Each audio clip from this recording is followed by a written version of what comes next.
سڵاوتان لەوێ من ناوم مەستی خەلیلە لە پاییزی 2012 بڕیارمدا بێمە زانکۆی ئەمریکی بەڵام خۆشحاڵانە زانکۆی ئەمریکی بە جۆرێک منی دروست کرد کە من هێشتا ئەمڕۆ تەخەڵوت ئەەکەم بەڵام من خاوەنی ئیشی خۆمم و لە بواری بزنسا ئیش ئەەکەم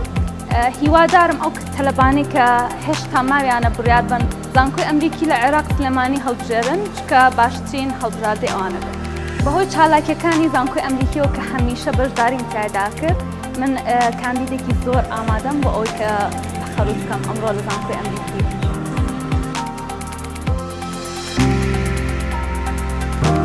ئەمڕۆ بە خۆشحاڵیەوە تەخەڕوجم کرد پاش چەند ساڵێک خوێندن لە زانکۆی ئەمریکی ئەجێ شانازیە کە خوێندکاری ئەم زانکۆیەم و ئەزمونێکی زۆر باشم هەبوو لەم زانکۆیە کە توانم بڵێم ڕۆڵی لیدەر یاخود سەرکردەم بینیوە لەم زانکۆیە کە سەرکردایەتی دوو کڵەپم کردووە لە زانکۆی ئەمریکی کڵەپی دی ئاکشن گروپی کردار و کڵەپی ئینجینیرینگ کڵەب کە گروپی ئەندازیارانە و هەروە توانیمە بەشێک بم لە part of the student employment کە وەکو خوێندکارێک بووم و هەروە ئیشیشم کردووە لەم زانکۆیە کە توتەری سبم کردووە بۆ تەلەبە ئەم زانکۆی ئامادەکاری دەکات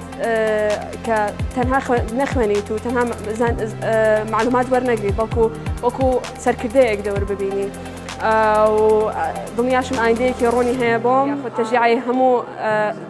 خریجەکانی پۆلی 12کەم کە بێن دەرە بخوێنن زۆر سپاس.